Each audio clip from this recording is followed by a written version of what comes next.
Saturnino Herrán fue un pintor de almas y emociones recónditas, como dijo su entrañable amigo, el poeta Ramón López Velarde. Murió a los 31 años y la obra realizada en su brevísima vida creativa es fundamental para la historia de la plástica mexicana del siglo XX. Saturnino es el grande de los grandes del modernismo mexicano, quien abre propiamente la pintura moderna mexicana, y sus personajes tienen esta fuerza, esta dignidad, esta sensualidad que posteriormente marcaría a los que fueron sus alumnos, los futuros muralistas. E incluso muere estando en el mediodía de sus dones, ¿sí? Murió jovencísimo cuando estaba haciendo todavía obras maestras. Es decir, es un pintor que no conoció declives, o como dice Carlos Fuentes, no conoció la imperfección, o como decían de Andrea del Sarto en el Renacimiento, es un pintor sin errores.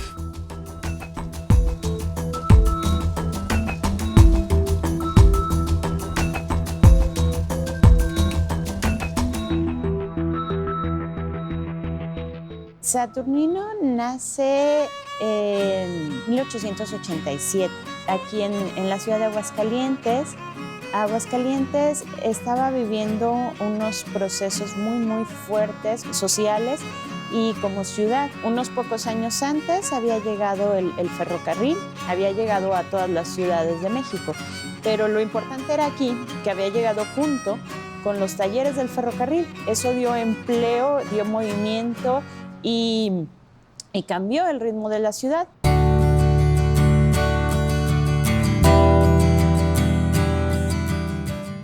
Fue el hijo unigénito de Josefina Guinchard y José Herrán y Volado, dueño de la única librería que había en la ciudad. El padre de Saturnino es un hombre liberal, pertenece a estas familias que apoyan el movimiento de reforma. Es un hombre que es un inventor. Él tiene membresía en las academias de inventores europeas, la de París, la de Londres, la de Berlín, y inventa y se hacen los prototipos de una máquina de escribir mecánica, una calculadora mecánica. Yo lo usaba en la escuela también, ¿no? Y era la envidia de todos los profesores. Entonces crece rodeado de libros. Su padre, aparte, él le gustaba el teatro, la poesía, tenía también este tipo de amistades. El 18 de enero de 1903, José Herrán y Volado murió repentinamente. Saturnino y su madre se trasladaron a la Ciudad de México.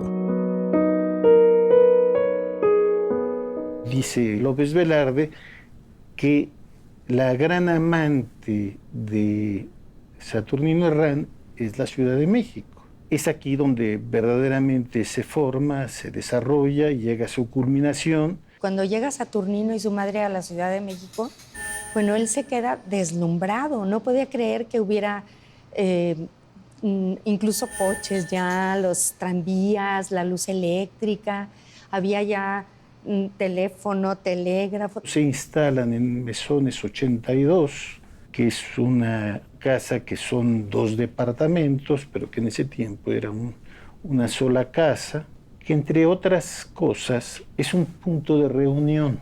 Y ahí pintó siempre.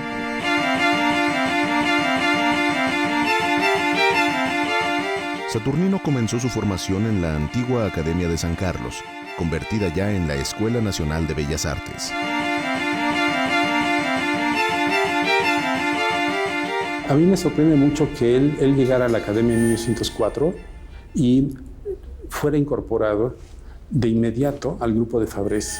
El grupo de Fabrés en dibujo era un grupo avanzado.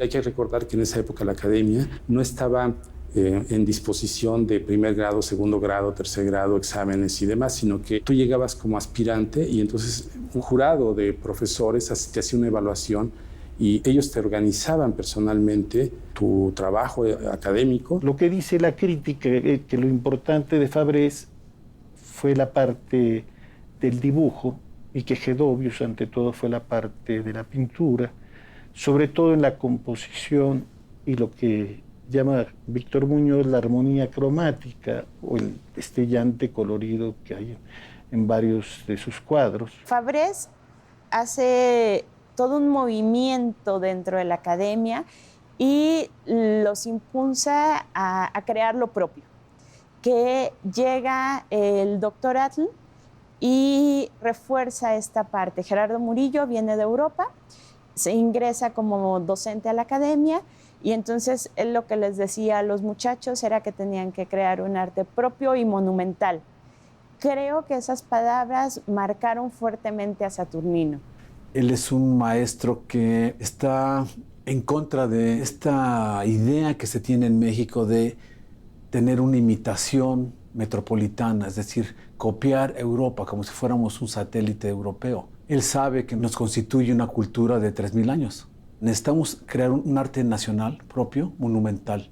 Tenemos todo, no tenemos que pedirle a ninguna otra cultura.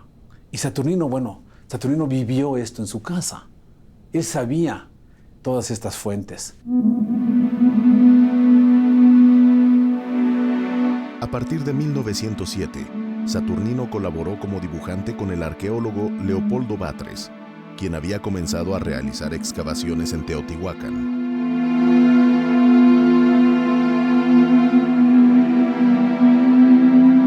El hecho de que él haya estado atendiendo, apoyando, ¿no?, el trabajo arqueológico para registrar obra mural en Teotihuacán fue definitivo para su reflexión sobre la cultura mexicana y el reconocimiento del mundo mesoamericano como culturalmente válido.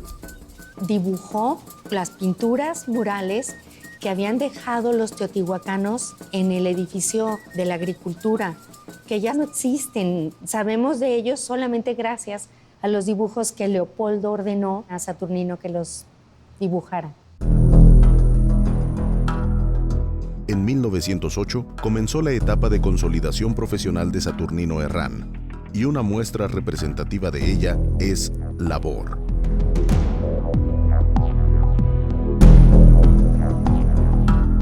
Es una pieza sorprendente para un alumno en ese momento.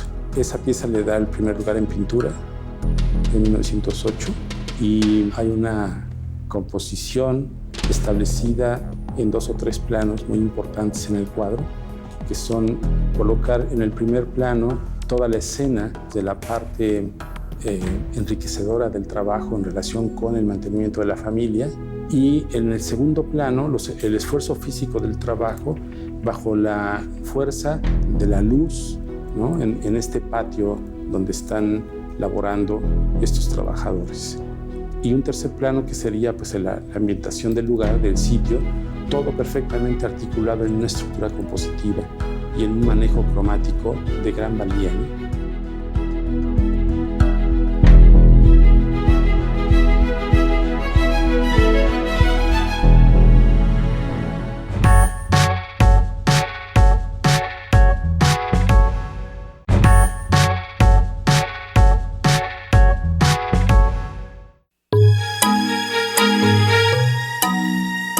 En 1909, mientras estaba en el último curso de la Academia de San Carlos, Saturnino Herrán fue nombrado profesor interino de dibujo.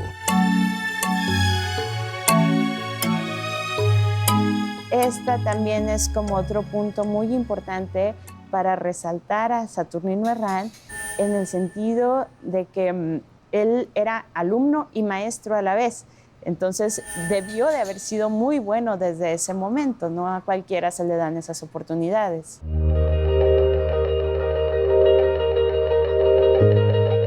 De ese año datan lienzos como La cosecha y Molino de vidrio, en los que comenzó a plasmar motivos costumbristas como la familia y el esfuerzo físico del trabajo.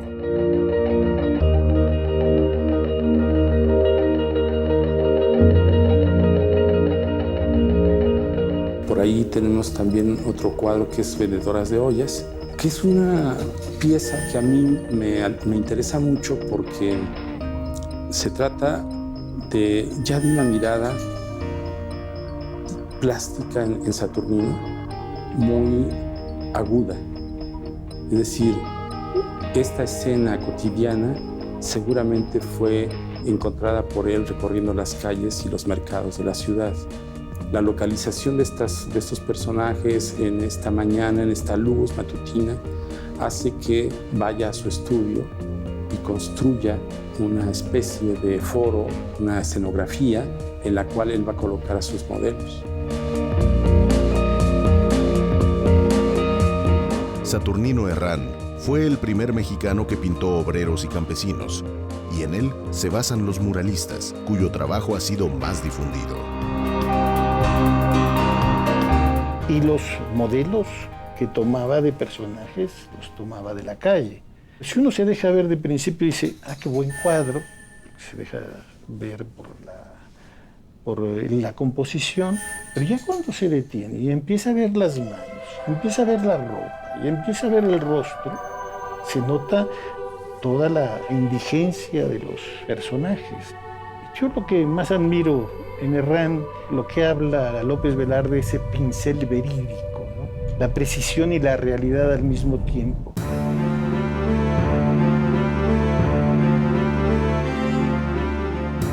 El último proyecto escolar de Saturnino Herrán fue el tríptico de La leyenda de los volcanes, que concluyó en 1912.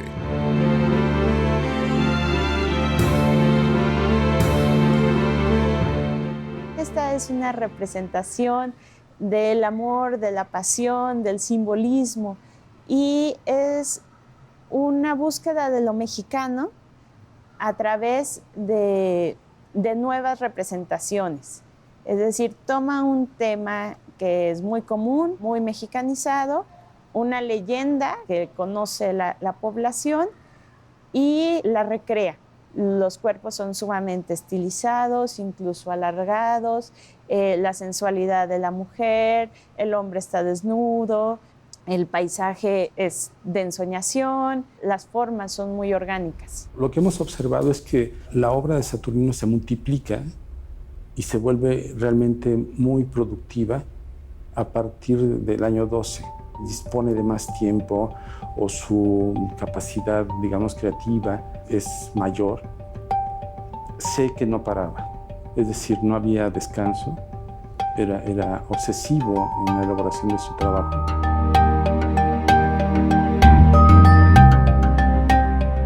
En 1912, el Día de la Candelaria, se conocen Saturnino y Rosario en casa del general José González Salas, que es tío de Rosario. Ahí se conocen y no dejan de verse nunca más. Es un enamoramiento de estos fulminantes, y lo interesante aquí es que si vemos las figuras femeninas que construye Saturnino, antes de este periodo, van a evolucionar muchísimo con el contacto con Rosario. A partir de ahí, él construye una imagen de una mujer totalmente diferente. Ya son cuerpos mucho más sensuales, ya no son lánguidos, ya tienen fuerza, ya tienen este talante de mujer independiente, de mujer individual.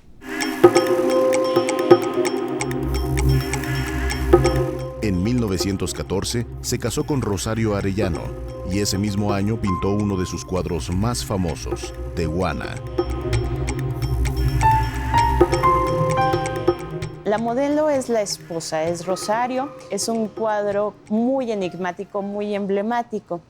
A la vez, creo que responde a estos estandartes del modernismo, de los cuerpos andróginos. El andrógino formaba una parte importante de los personajes que se pintaban. Es decir, no se sabía si era hombre o si era mujer, pero no es el único.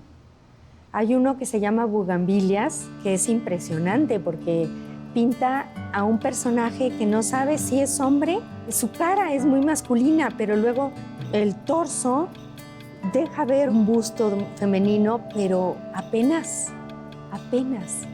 se nota. La Tehuana a mí me parece que tiene elementos para diversos planos de lectura, pero sin duda la composición y la postura de la modelo, el mismo tocado de la zona, es muy intenso.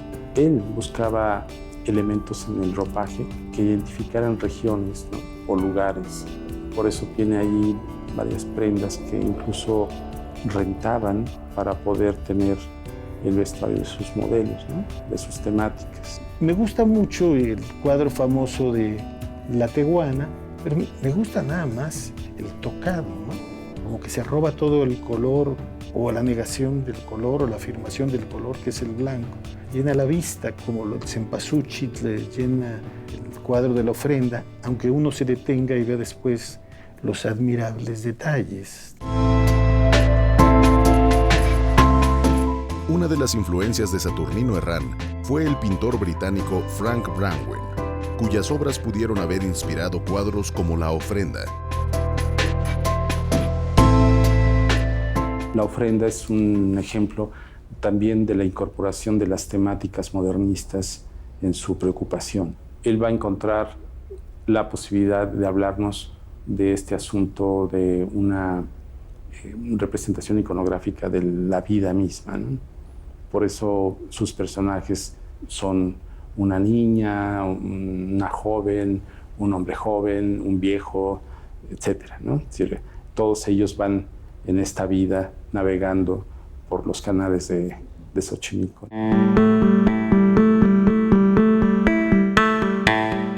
En los años posteriores a la Decena Trágica, Herrán volvió a la técnica del dibujo acuarelado.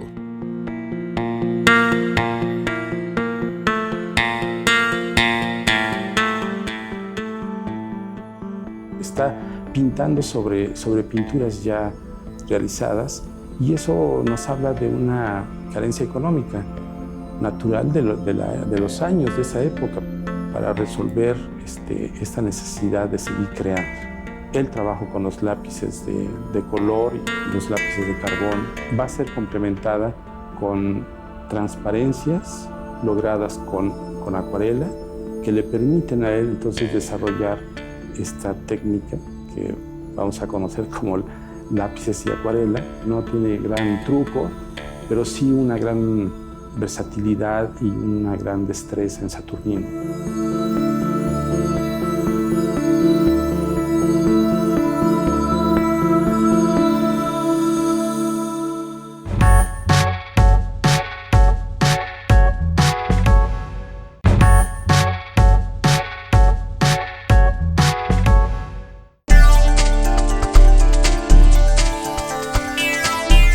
En 1914, el entonces director de la Academia de Bellas Artes convocó a diversos artistas a presentar proyectos para decorar los muros del nuevo Teatro Nacional.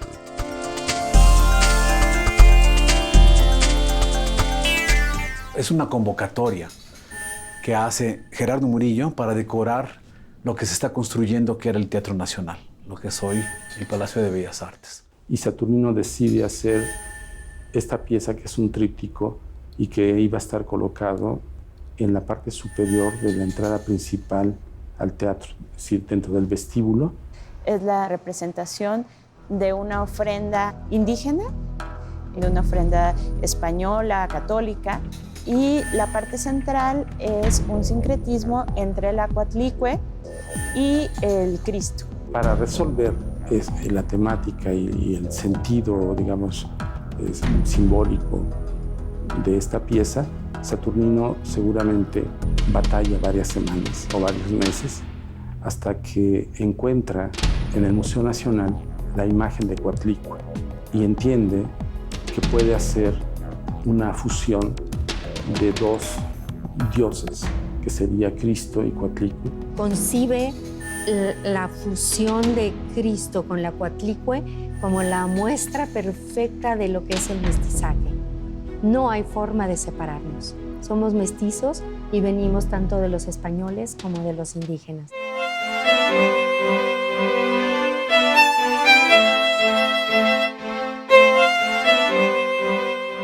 Entre las obras emblemáticas de Saturnino Herrán se encuentra la serie de Las Criollas.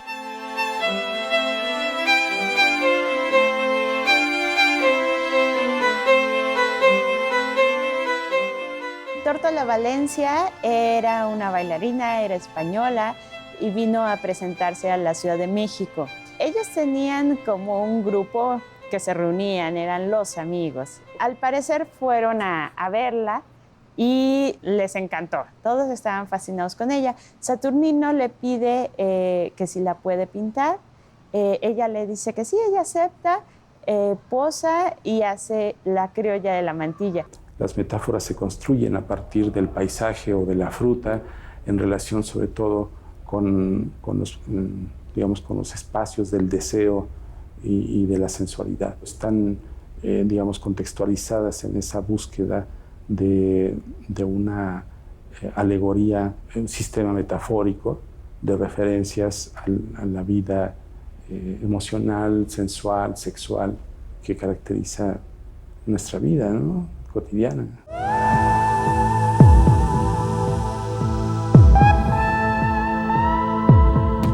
En 1917, Saturnino pintó una de sus obras más notables, El Cofrade de San Miguel.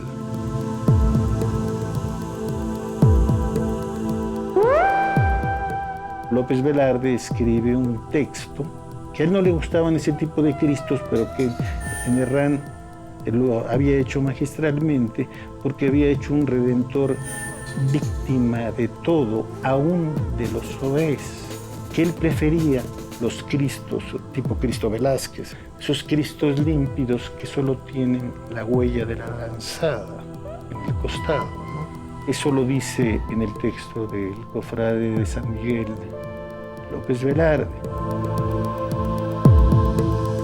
Paralelamente, continuaba trabajando en el tríptico de nuestros dioses, pero no logró terminarlo. Se quedó a medias, se quedó sin pintar y no se pudo destinar al lugar a donde se había programado instalar. Saturnino empieza a estar enfermo desde 1915. Empieza a perder peso notablemente. Tiene una gastritis muy aguda que en ese tiempo pues, no se podía curar. Se le hace un falso estómago y entonces esto desemboca en un cáncer de esófago. No fue diagnosticado como tal y muere en la segunda operación.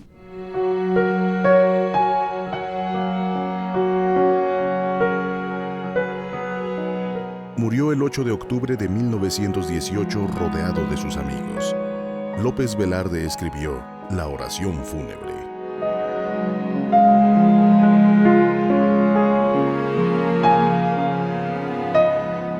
En el caso de los amigos, es tal el sentimiento que en 6 semanas organizan una exposición con su obra, cosa que es maravilloso, pero al mismo tiempo complicado, porque prácticamente toman todo lo que tenían en el taller y con eso hacen la exposición en el Jockey Club, ahora la Casa de los Azulejos, muy visitada la exposición. El proyecto iba acompañado también de venta de obra. Se logra el acuerdo para el gobierno mexicano de comprar prácticamente el 70%, 80% de la obra completa de Saturnino. Por lo menos se mantuvo reunida la obra, que ya fue ganancia. Carlos Fuentes escribió un texto fantástico que es Saturnino en la encrucijada y compara a Saturnino con Velázquez, lo compara con Gauguin. Tener a Saturnino Herrán en Aguascalientes para el museo es un lujo y un orgullo. Tener la colección más importante nos permite trabajar como museo con la cuestión del patrimonio y también con la cuestión de la valoración de los artistas locales. Saturnino es buscado tanto por el público local como por el público nacional, pero también internacional. Los grandes especialistas vienen al museo y buscan a Saturnino. Es el gran dibujante, el gran pintor. Esto es para nosotros pues un gran orgullo y también una gran responsabilidad y un gran compromiso.